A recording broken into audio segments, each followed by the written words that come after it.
I call it the Shia story. In Brooklyn, New York, this is titled, Where is God's Perfection? In Brooklyn, New York, Chush, C-H-U-S-H, Chush, is a school that caters to learning disabled children. Some children remain in Chush for their entire school career, while others can be mainstreamed into conventional schools. At a Chush fundraising event, a dinner, the father of a Chush child delivered a speech that would never be forgotten by all who attended. After extolling the school and its dedicated staff, he cried out, "Where is the perfection in my son Shia? Everything God does is done with perfection, but my child cannot remember facts and figures as other children do. Where is God's perfection here?" The audience was shocked by the question and pained by the father's anguish and stilled by the piercing query.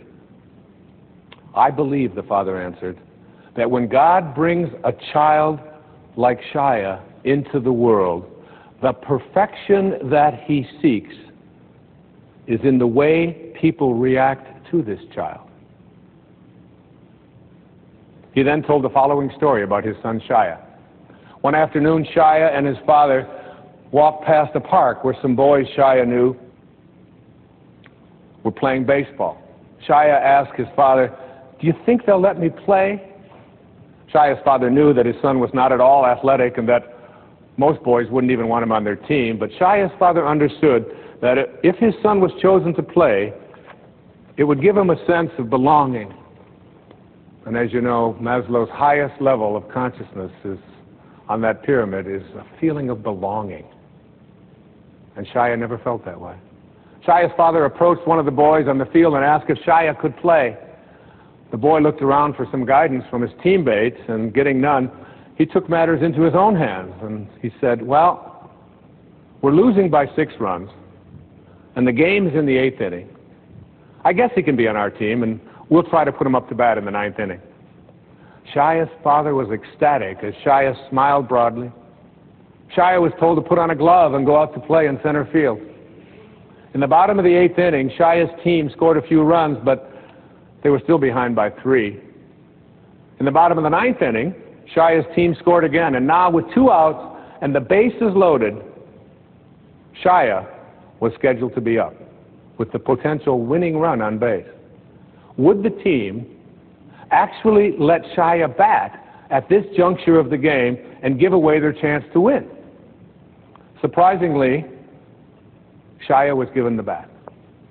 Everyone knew that it was all but impossible because Shia didn't even know how to hold a bat, let alone hit with it.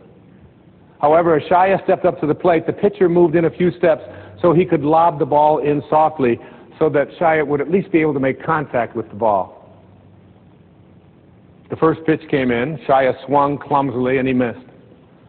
And then one of Shia's teammates came up out of the dugout, and together he and Shia held the bat and faced the opposing pitcher, waiting for the next pitch, the two of them. The pitcher again took in a few more steps toward Shia so he could toss the ball even more softly. And as the pitch came in, Shia and his teammate together swung the bat, and together they hit a slow ground ball to the pitcher. The pitcher picked up the soft grounder and could easily have thrown the ball to the first baseman. Shia would have been out, and that would have ended the game. But instead, the pitcher took the ball and threw it on a high arc to right field, far beyond the reach of the first baseman. Everyone started yelling, "Shia, Shia, run to first, run to first." Never in his life had Shia run to first. He scampered down the baseline, wide-eyed and startled. By the time he reached first base, the right fielder had the ball, and he could have thrown the ball to the second baseman, who would tag out Shia, who was still running. But the right fielder understood what the pitcher's intentions were. So he threw the ball high and far over the third baseman's head. Everyone yelled, "Run to second, Shia, run to second." Shia ran toward second base as the runners ahead of him deliriously circled the bases toward home. As Shia reached second base, the up to him turned him in the direction of third base and shouted, "Run to third, Shia, run to third."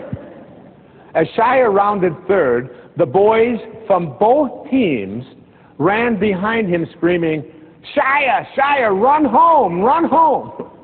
Shia ran home, stepped on home plate, and all 18 boys lifted him on their shoulders and made him the hero as he had just hit a grand slam and won the game for his team. That day, said his father, now with soft tears rolling down his face, those 18 boys reached their level of God's perfection. Is that a beautiful story? It always touches me.